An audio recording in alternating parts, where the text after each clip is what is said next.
নমস্কার। লোকসভা ইলেকশনে 2 দফার ভোটদান পর্ব শেষ হয়ে গিয়েছে। ভারতীয় রাজনীতি কোনো একটা বিষয়কে কেন্দ্র করে কখনোই সংগঠিত হয় না। কিছু মানুষ ধর্মের ভিত্তিতে ভোট দেন, তো কিছু মানুষ কর্মের ভিত্তিতে। যে সমস্ত মানুষ কর্মের ভিত্তিতে ভোট দেন, আজকের ভিডিওটা তাদের জন্যই। কেন্দ্র সরকার হিসেবে বিজেপির 10 বছর পূর্ণ হয়েছে। এই 10 বছরে বিজেপি সরকার ভারতীয় যুব সমাজকে কতটা চাকরি দিতে পেরেছে এবং কতটা চাকরি দিতে পারেনি, তারই একটা ছোট্ট এক্সপ্লানেশন ভিডিও নিয়ে হাজির হয়েছি আপনাদের সামনে। বিভিন্ন সাইট থেকে বিভিন্ন ডাটা কালেক্ট করে আজকের এই ভিডিওটি তৈরি করা হয়েছে। যদি কোথাও কোনো ডাটা আপনাদের ভুল বলে মনে হয়, তাহলে আপনাদের থেকে একটি সুষ্ঠু আলোচনার আশা রাখি।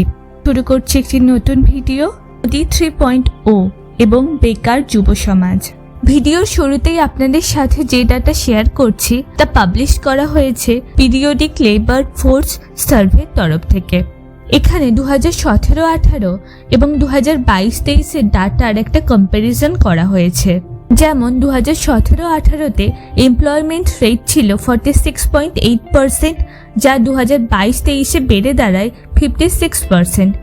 সেই রকমভাবেই আনএমপ্লয়মেন্ট রেট 6% থেকে কমে দাঁড়ায় 3.2%। এমপ্লয়মেন্ট এবং আনএমপ্লয়মেন্টকে আরও বিভিন্ন সাব ক্যাটাগরিতে ভাগ করে তাদের ডাটাও আপনাদের সাথে তুলে ধরার চেষ্টা করেছি। আপনারা চাইলে ভিডিওটি পজ করে ডাটাগুলির দিকে একবার চোখ বোলাতে পারেন। এছাড়া এমপ্লয়ি প্রভিডেন্ট ফান্ড অর্গানাইজেশন বলছে বিগত 6 বছরে আরও 6.1 কোটি নতুন মেম্বার্স তাদের জয়েন করেছে এবং আরবিআই এর রিপোর্ট বলছে 2013-14তে তাদের এমপ্লয়ি সংখ্যা ছিল 47 কোটি, সেটা 2021-22 বেড়ে দাঁড়ায় 55.3 কোটিতে। National career service or NCS এর ডাটা অনুযায়ী 2022-23 কম্প্যারিজনে 2023-24 একটা সিগনিফিক্যান্ট সার্চ দেখা গিয়েছে জব ভ্যাকেন্সিতে, প্রায় 214% বৃদ্ধি। NCS বিভিন্ন সেক্টরে ভাগ করেও তাদের ডাটা পাবলিশ করেছে।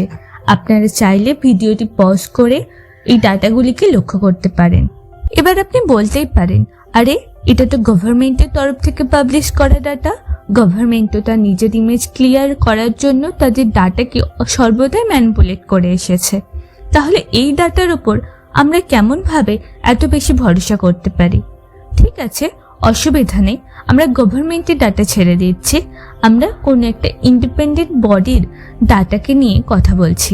সেই ইন্ডিপেন্ডেন্ট বডিটা হলো centre for monitoring Indian economy বা শর্ট ফর্মে CMIE। এখানে CMIE এর রিপোর্ট অনুসারে 2014 থেকে 2024 পর্যন্ত আনএমপ্লয়মেন্টের ডাটাকে তুলে ধরা হয়েছে। 2014তে আনএমপ্লয়মেন্ট রেট ছিল 5.44%, যা 2024 বেড়ে দাঁড়ায় 6.57%। এই 10 বছরের মধ্যে আনএমপ্লয়মেন্ট রেট 3 বছর সব থেকে বেশি ছিল। 2020-তে 8%, 2022-এ 7.33% এবং 2023-এ 8.003%। আমরা যদি মাসের ভিত্তিতে এই ডাটাকে লক্ষ্য করার চেষ্টা করি, তাহলে 2023-এর ডিসেম্বরে আনএমপ্লয়মেন্ট রেট তার হাইস্ট পিকে গিয়ে পৌঁছেছিল 8.7% নিয়ে। 2024-এর জানুয়ারিতে এই রেট কমে দাঁড়ায় 6.8%-এ। CMI এর রিপোর্টে আনএমপ্লয়মেন্ট রেট যত সিঙ্গেল ডিজিটে কাউন্ট করা হোক না কেন, 144 কোটি মানুষের জন্য যখন এটা সংখ্যায় এসে দাঁড়ায়, তখন একটা হিউজ অ্যামাউন্ট হয়ে যায়। আনএমপ্লয়মেন্টের জন্য আপনি সরকারকে গালিগালাজ করতেই পারেন, কিন্তু শুধুমাত্র সরকারকে গালিগালাজ করলেই তো আমাদের সমস্ত সমস্যার সমাধান হবে না। আমাদেরকে বুঝতে হবে এর পিছনে আসল কারণ কি। যেমন 2016 demonetisation, 2017 GST implementation, 2020 Covid pandemic, inflation এবং সরকারি নেগলিজেন্স তো রয়েছেই। এই বিভিন্ন কারণের জন্য ভারতবর্ষের আনএমপ্লয়মেন্ট রেট এত বেশি। এই 10 বছরে বিজেপি সরকার ভারতবর্ষের যুব সমাজের জন্য বিভিন্ন পদক্ষেপ তো নিয়েছে, কিন্তু তা সঠিকভাবে ইমপ্লিমেন্ট করতে পারেনি।